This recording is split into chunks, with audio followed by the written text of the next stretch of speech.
बिस्मिल्लाहिर्रहमानिर्रहीम।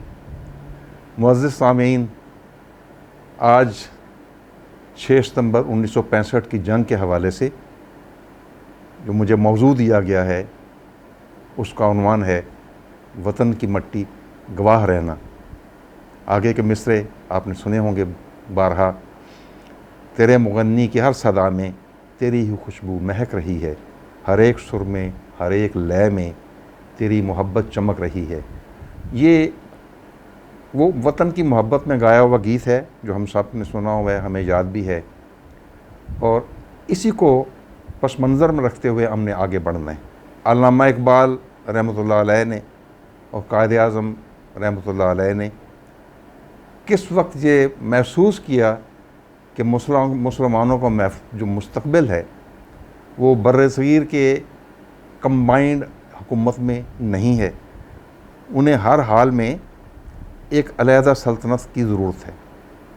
तो पहले ये महसूस किया अल्लामा इकबाल रहमतुल्लाह अलैह ने, और उन्होंने 1930 के खुतबा अलाहाबाद में इसका खुल के इजहार किया कि मुसलमान और हिंदू दो अलहदा कौमें हैं और इनकी हर चीज़ अलहदा है। इनके लीडर्स अलहदा हैं, इनके हीरोज़ अलहदा हैं, इनकी बिल्डिंग्स अलहदा हैं, इनका कल्चर अलहदा है, इनकी मौसीकी, इनका आर्ट, गर्ज़े की इनकी हर चीज़ जो है वो अलहदा है। तो हर लिहाज से, हर डेफिनेशन की रूह से मुसलमान एक अलहदा कौम हैं और उन्हें हक़ है कि वो अपने लिए एक अलहदा ममलकत का तकाज़ा करें। फिर कायद आज़म रहमतुल्लाह अलैह जो इब्तिदा में कुछ मायूस हो के वापस चले गए थे इंग्लैंड में, उनको गोलमेज़ कॉन्फ्रेंस के मौके पे जाके अल्लामा इकबाल रहमतुल्लाह वगैरह मिले और उन्हें कायल किया कि मुसलमान हिंद की रहबरी के लिए, क़यादत के लिए उनकी ज़रूरत है, और कायद आज़म जो है वो कायल हो के फिर वापस लौट आए 1933 में। ये वो मौका था जब कोई सोच भी नहीं सकता था कि मुसलमानों को एक अलहदा ममलकत मिल जाएगी। लेकिन अल्लामा इकबाल ने जिस चीज़ को बुनियाद बनाकर ये क्लेम किया था वो बुनियाद थी यकीन। अब ये आपके लिए कोई नई चीज़ नहीं होगी कि अल्लामा ने यकीन के मौजू के ऊपर, जो यकीन का लफ्ज़ है, इसके ऊपर 20 मुख्तलिफ़ अशआर कहे हैं, और ये जो मुफरद लफ्ज़ इस्तेमाल किया यकीन का उसमें 20 अशआर हैं, और मुरक्कब तौर पे जो मज़ीद 10 अशआर कहें तो 30 से ज़्यादा अशआर अल्लामा के यकीन के मौजू पर हैं। खुदाए लम जज़ल का दस्ते कुदरत तू ज़ुबान तू है, यकीन पैदा करे गाफिल के मगलूब गुमा तू है। ये मैंने एक शेर पढ़ दिया। ये बुनियाद बनाते हुए हम आगे चलते हैं। फिर कायद आज़म भी शुरू में जो हिंदू मुस्लिम यूनिटी के कायल थे उन्हें भी महसूस हो गया कि हिंदू किसी सूरत में मुसलमानों को उनके हकूक़ देने के लिए तैयार नहीं हैं,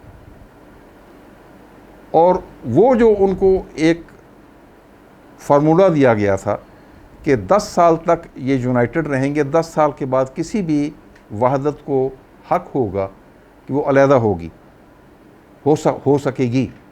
तो कायद आज़म ने अंग्रेज़ हुक्मरानों को बोला कि ये आप हमें एक पोस्ट डेटेड चेक दे रहे हैं, ऐसा चेक है जो मुस्तकबिल में कैश होने का इम्कान है, और मैं नहीं समझता कि ये कभी कैश होगा, मुसलमान खाली हाथ रहेंगे।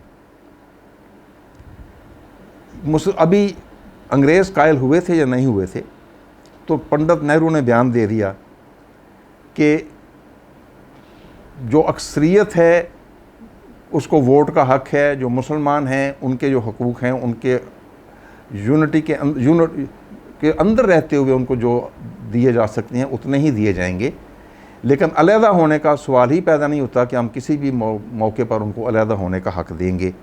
तो कायद आज़म की बात साबित हो गई दुरुस्त कि जो हमने कहा था कि ये तो आप हमें एक ऐसा वादा कर रहे हैं जो मुस्तकबिल में भी उसके पूरा होने का कोई इम्कान नहीं है।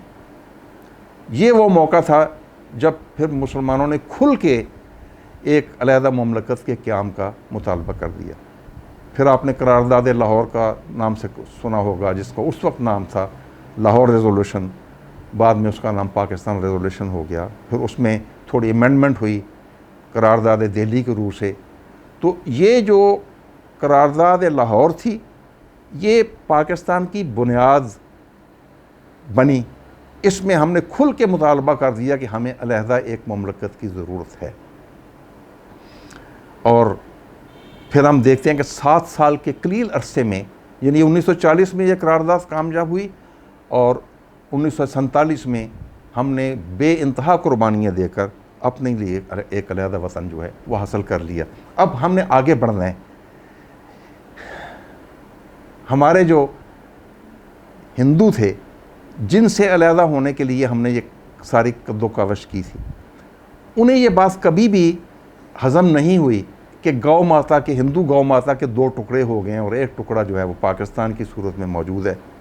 उन्होंने हर मौके पर हमें ज़ख्म पहुंचाने की कोशिश की और पाकिस्तान को नुकसान पहुंचाने की कोशिश की। ये फैक्ट है, बल्कि ये ऑन रिकॉर्ड है कि उनके पार्लियामेंट में ये रेजोल्यूशन पास किया गया कि जिस तरह हमने हैदराबाद में पुलिस एक्शन किया है पाकिस्तान के ख़िलाफ़, वैसा ही पुलिस एक्शन करके तो पाकिस्तान को अपने साथ मिला लिया जाए। ये ऑन रिकॉर्ड है सरकारी तौर पर। और उसका फिर उन्होंने जवाब ये दिया कि इसकी ज़रूरत क्या है, पाकिस्तान तो वैसे ही नहीं रहेगा। चंद साल में पाकिस्तान खुद घुटनों के बल झुक के हमें दरख्वास्त करेगा कि हमें दोबारा इंडियन यूनियन में शामिल कर लिया जाए। ये उनका ख्याल था। अंदाज़ा कर लीजिए कि वो क्या किस मनफी अंदाज में सोचते थे।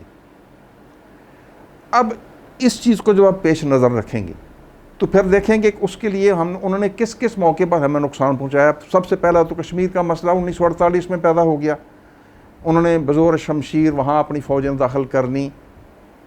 फिर पंडित नेहरू खुद गए यूनाइटेड नेशन में यह केस लेके, जब मुजाहिदीन ने उसको तकरीबन आज़ाद कराने के करीब पहुँच चुके थे, श्रीनगर हमारी मुजाहिदीन पहुँच चुके थे, तो ये भागे यूनाइटेड नेशन में गए और कहा कि जी हम इस्तिस्वाब करा देंगे, तो फ़िलहाल इनकी जो पेशरफ्त है उसको रोक दिया जाए।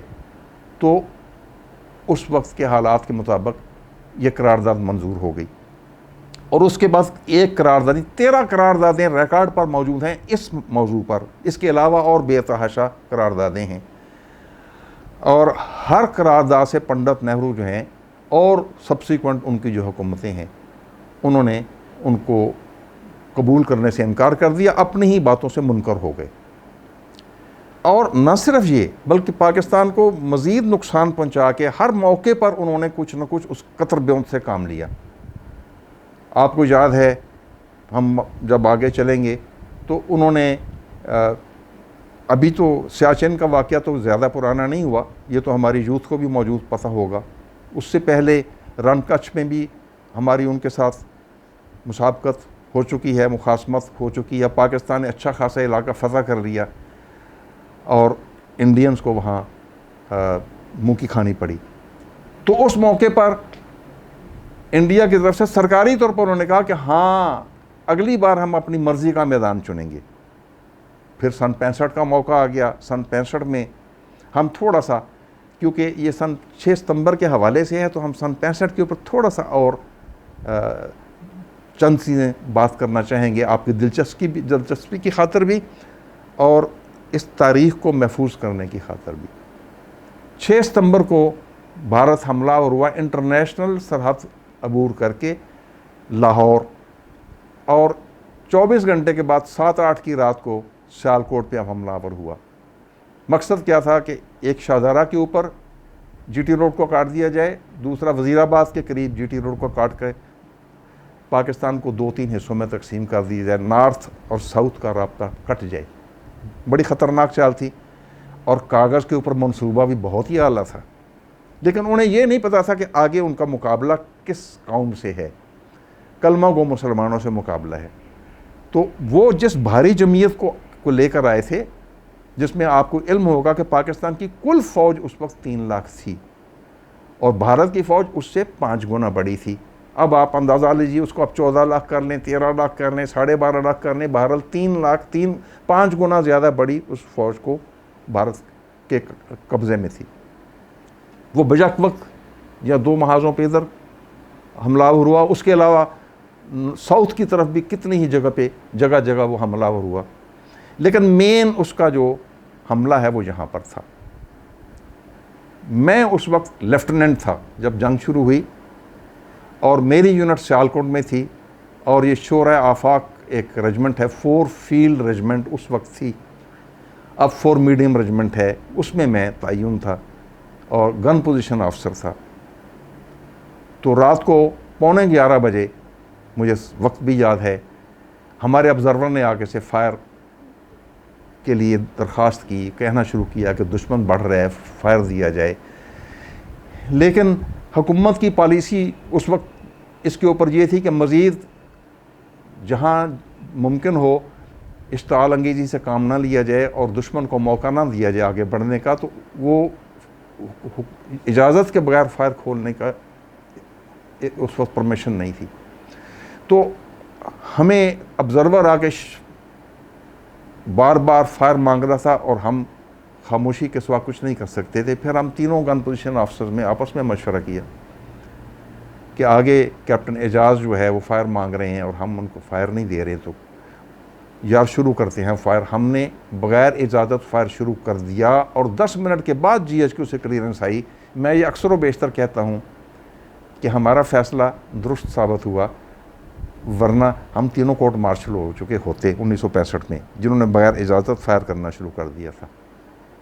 अब सन 65 की जंग के हवाले से चंद तारीख़ी हक़ाइक़, चंद दिलचस्प वाक़यात, ताकि हम तारीख़ को आगे लेकर चल सकें और इसको महफूज भी कर लें। पहला चीज़ ये है कि मिली जज्बा सन 65 की जंग में क्या था। हमने पढ़ा होगा, सुना होगा, मैं आपको बताता हूँ, पूरी कौम एक रात में यकमुश्त हो चुकी थी, जगानगत आपको देखने में आती थी। चोरों डाकुओं ने चोरी और डाका छोड़ दिया और वो रज़ाकार तौर पर पुलों और गलियों में पहरा देने लगे। ये फैक्ट है। बल्कि लाहौर में तो लोग हॉकी स्टिकें लेके बॉर्डर की तरफ चल पड़े कि हम दुश्मन को जाके हॉकियों से मार देंगे, हम इतने ज़्यादा हैं कि दुश्मन की गोलियां भी ख़त्म हो जाएंगी। ये जज्बे की बात है। मैं ये नहीं कह रहा हूँ कि हॉकियों से उन्होंने रुक जाना था, लेकिन आप जाने वालों का जज्बा देखिए कि वो इस जज्बे के साथ बॉर्डर की तरफ गए। और वो मैंने जैसे अर्ज़ किया, वहदत थी, इत्तेहाद था, जगानगत थी और तमाम असबियतें मिट गई थी। हम एक कौम दिखाई दिए पहली बार। क्यों? कि ये वो जंग थी जो हमने पहली बार अपनी खातर लड़ी। उससे पहले तो हम एक ग़ुलाम कौम के तौर पर अंग्रेज़ मालकों के लिए जंग लड़ते थे। ये जंग हमने अपनी बका की खातर लड़ी। तो पहली बार पता हुआ कि पाकिस्तानी एक कौम है और ये अपनी बका की जंग लड़ सकते हैं। अवामी जज्बा क्या था? जितना एमुनिशन वगैरह की गाड़ियाँ ट्रेनें आती थीं, वो समड़ियाल के करीब कहीं रुक जाती थीं। वहाँ से एमुनिशन, हथियार और गोला बारूद जो है वो फ़ौजी ट्रकों में लोड करके तो आगे बॉर्डर पे भेजा जाता था। ज़ाहिर है ट्रेन तो आगे नहीं जा सकती, तो उसके लिए बहुत बड़ी लेबर फोर्स की ज़रूरत होती है कि जो हज़ारों टनों के हिसाब से गोला बारूद है उसको उतार के फ़ौजी गाड़ियों में लोड करे और वहाँ उनको आगे भेजा जाए। लेकिन हमने एक पाई खर्च नहीं की, एक बंदा हमने हायर नहीं किया। ये सारी फोर्स हमारे स्टूडेंट थे, हमारे दुकानदार थे, हमारे शहरी थे, समड़ियाल के, सियालकोट के, जो नारे लगाते थे पाकिस्तान जिंदाबाद के, कलमा शहादत का नारा बुलंद करते थे और वो गोले उतार कर, असला बारूद उतार कर फ़ौजी गाड़ियों में उसको लोड करते थे। ये एक मिली जज्बे का मैंने आपको एक छोटा सा नमूना दिखाया, अवामी जज्बे का। और खून के लिए जो रज़ाकार थे इतने ज़्यादा थे कि डॉक्टरों के पास अस्पतालों में उतना खून ज़ख़ीरा करने की गुंजाइश नहीं थी। उससे ज़्यादा लोग कतारों में लगे हुए थे कि हम अपने फ़ौजी भाइयों के लिए खून देने को तैयार हैं। ये जज्बे की एक इंतहा थी कि एक लड़की को उन्होंने वापस कर दिया कि तुम्हारा रंग पीला पड़ा हुआ, तुम्हारा तो हेमोग्लोबिन लेवल पहले ही नीचे है, तो तुम चली जाओ, तुम्हारा खून नहीं लेना। तो अगले दिन फिर एक डॉक्टर ने देखा कि लड़की ये तो वही लगती है जो कल भी आई थी, तो वो आज तो रंग इसका ठीक है।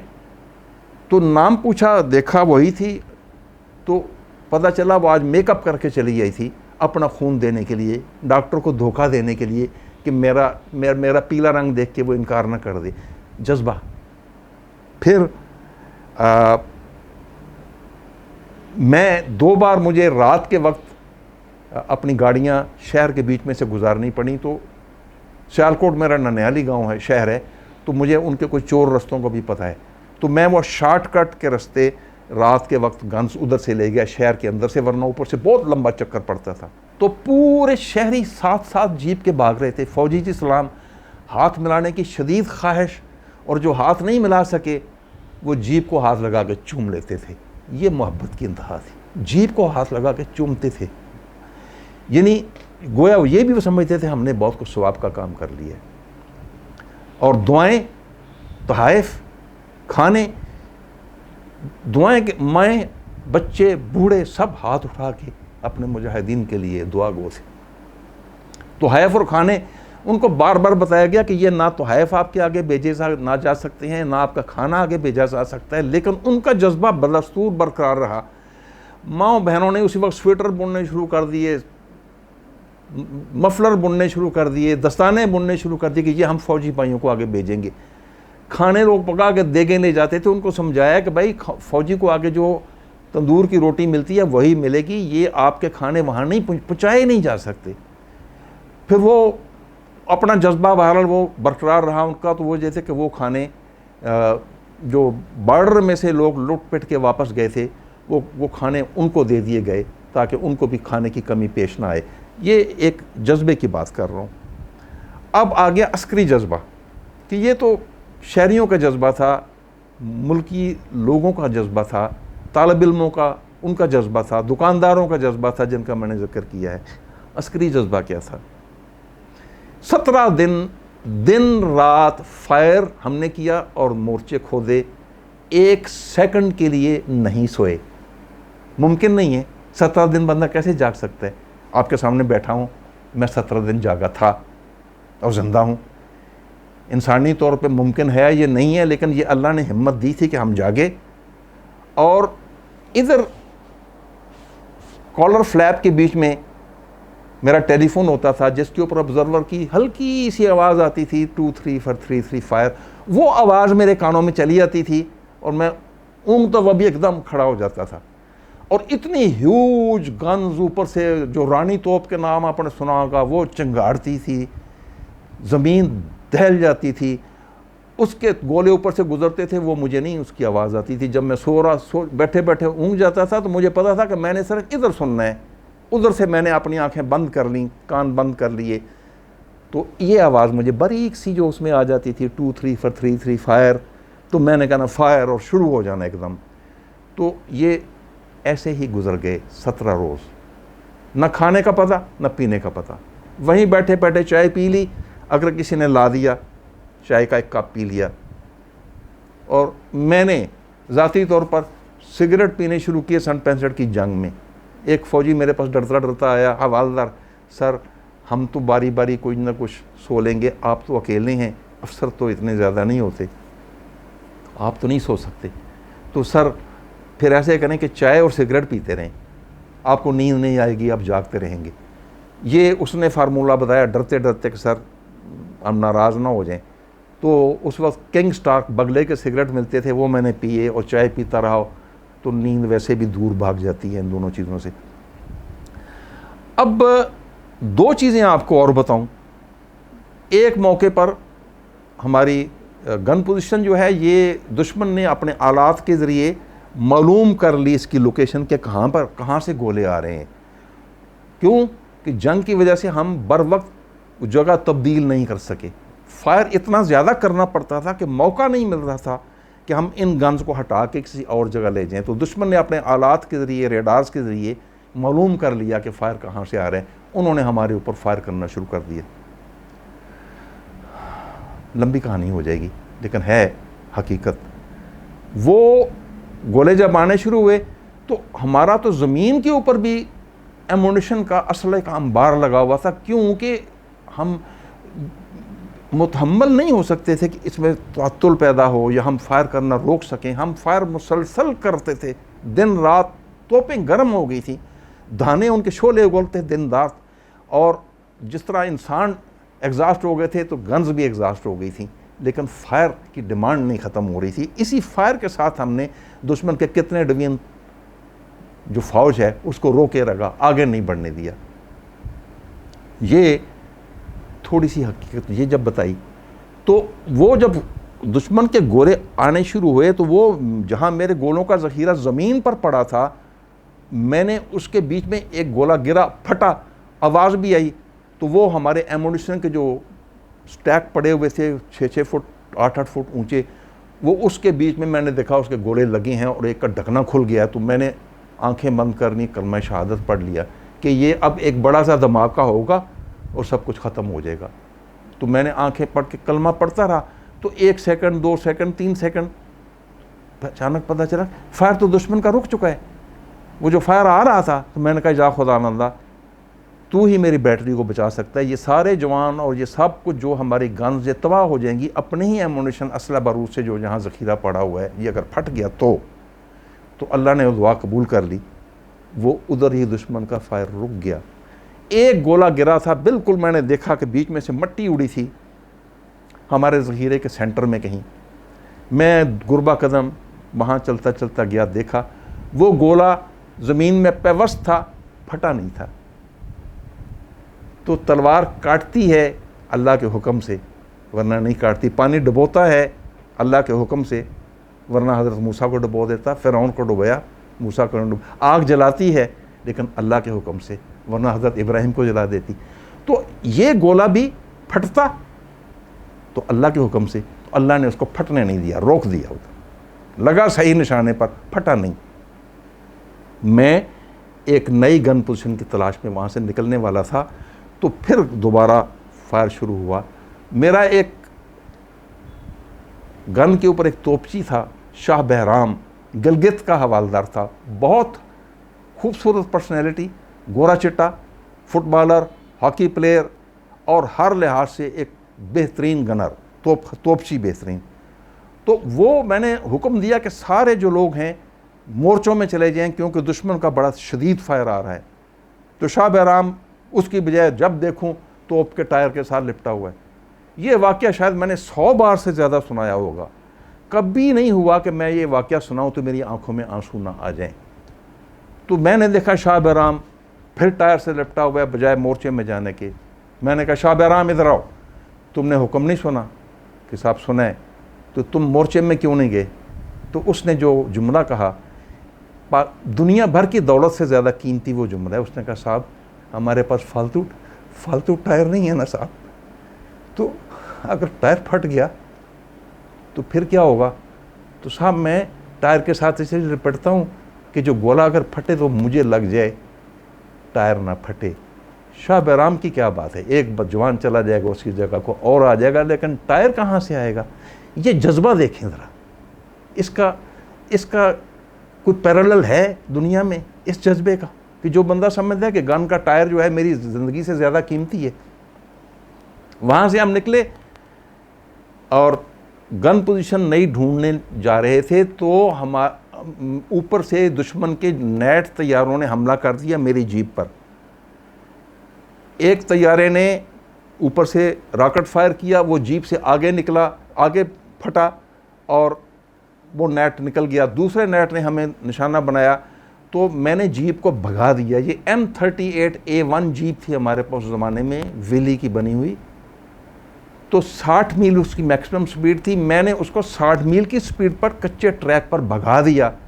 मेरा ख्याल था कि मैं सामने दरख्तों का झुंड है, जब उसमें दाखिल हो जाऊंगा तो दुश्मन के निशाना लिए हुए फायर से बच जाऊंगा। तो मैं उसके फुल स्पीड पर भगा रहा था, नज़र मेरी ऊपर जमी हुई थी, मैं नीचे नहीं देख रहा था। बस अंदाजे था कि मैं ट्रैक के ऊपर जा रहा हूँ, वो जो रास्ता है पगडंडी थी। तो अचानक एक ज़ोरदार झटका लगा और मेरी जीप रुक गई। एन उस वक्त दुश्मन ने ऊपर से मशीन गन का फायर किया, लेकिन चूँकि मेरी जीप रुक गई थी तो ये फायर मशीन गन से जीप से आगे लगा। मेरा सर टकराया विंड स्क्रीन से।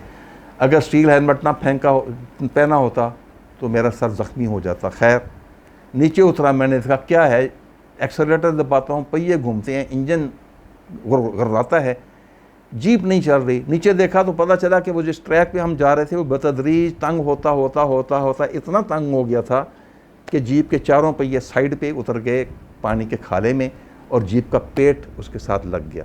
ये अब वाक़या सुनने वाला है, और आज की दास्तान का मेरे ख्याल में क्लाइमैक्स यही है। नीचे उतरे और मुआयना किया। 4 हम थे, मैं था, मेरा ड्राइवर था, नक्शा बरदार जो साथ होता है वो था, और सिग्नलर था। 4 बंदे, चारों के नाम मुझे आज भी याद हैं।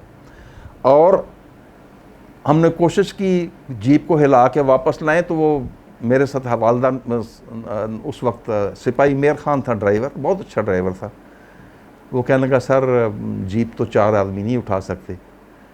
तो 2 देहाती भी करीब आ गए वहाँ, जो खेतों में काम शाम कर रहे थे। वो ये भी एक हैरान कौन, यानी उधर दुश्मन के फायर भी हो रहा था, सब कुछ हो रहा था, लेकिन जो देहाती अपना रूटीन काम कर रहे थे वो कर रहे थे। तो उन्होंने कहा साहब जी जीप फंस गई है। हाँ जी निकालनी है, हाँ जी निकालनी है। उन्होंने भी जोर लगाया कि सर ये तो नहीं हिलती।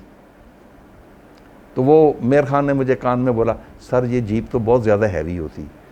मैं कहा मेर खान तुम खामोश हो जाओ, तुम्हें नहीं पता। उसका नाम है jeep M30, jeep quarter ton M38A1। Quarter ton का मतलब होता है चौथाई टन, टन का चौथा हिस्सा। मुझे उस वक्त वाकई नहीं पता था कि इस जीप का एक्चुअल वज़न क्या है। मैं समझता था कि क्वार्टर टन इसका एक्चुअल वज़न है, अपना वज़न है।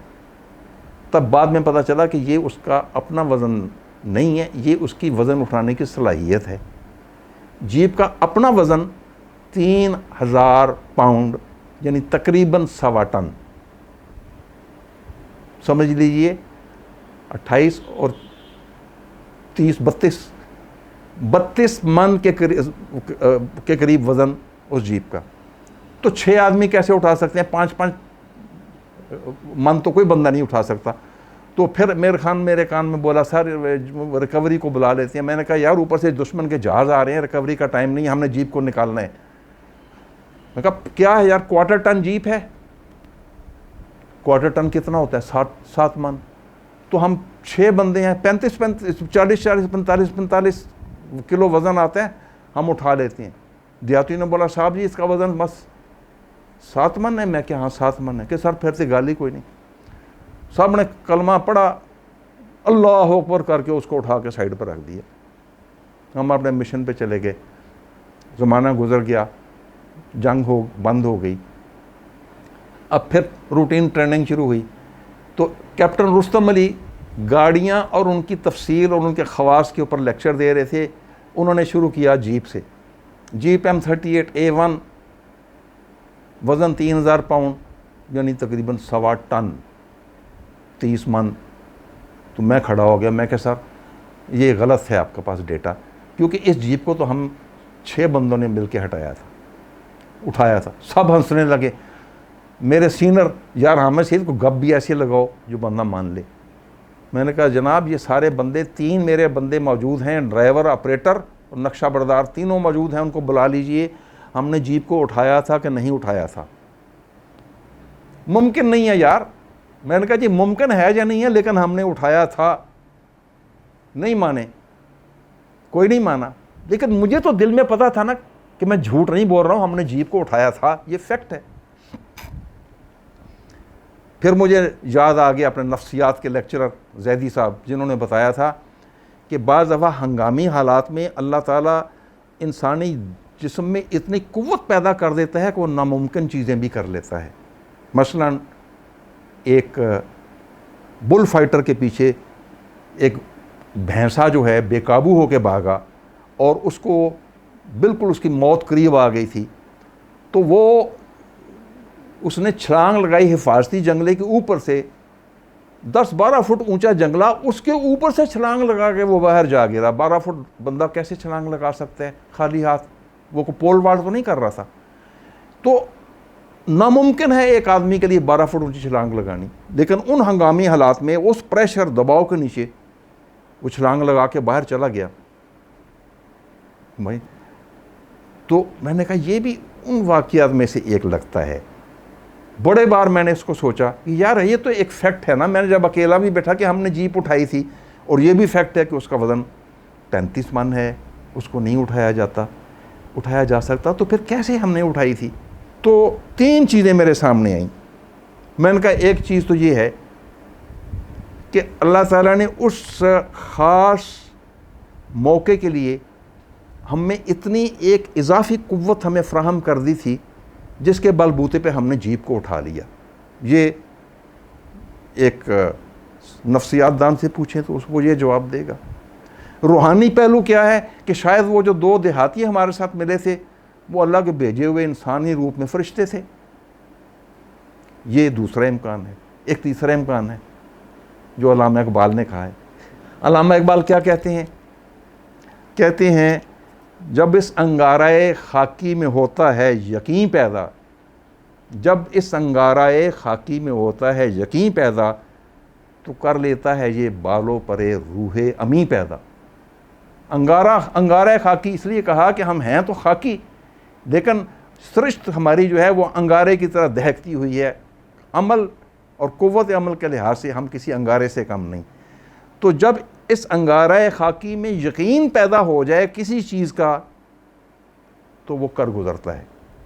हम में ये यकीन पैदा हो गया था कि जीप सिर्फ 7 मन है, और जब हमने ये यकीन कर लिया तो हमने उसको उठा लिया।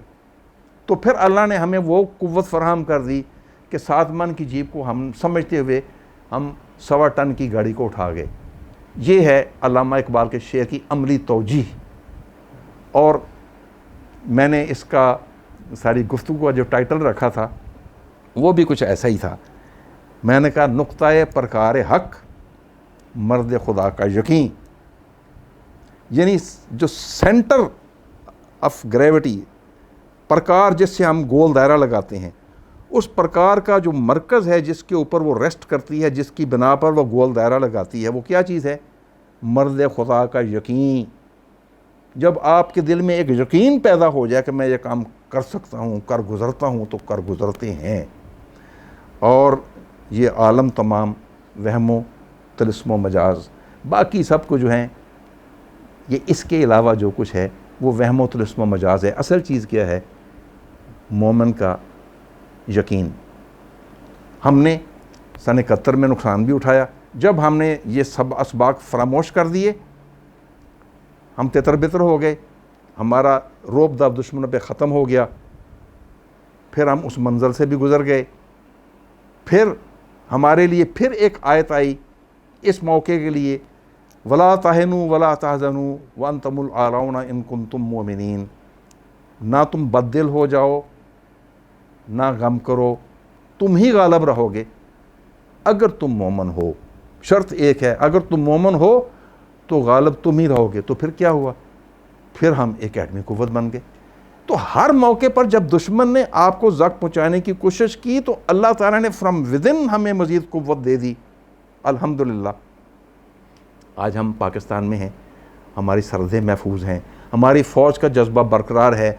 आज भी आपने देशी दहशतगर्दी के ख़िलाफ़ जंग लड़ी और अल्लाह ताला ने हमें उसमें कामयाबी अता की। और हर रोज़ अभी भी शहादतें हो रही हैं। फ़ौजी अपने सीने ताने हुए सामने खड़े हैं और वो हमें हर वक्त यही मैसेज दे रहे हैं कि सब्र करो, तहम्मुल करो, हिम्मत करो, फ़िक्र ना करो, हम सरहदों पे खड़े हैं, तुम बेफ़िक्र होकर सो जाओ। तो मैं यही कहूँगा कि पाकिस्तान ज़िंदाबाद, पाकिस्तान ज़िंदाबाद। और वतन की मिट्टी अज़ीम है तू, अज़ीम तर हम बना रहे हैं।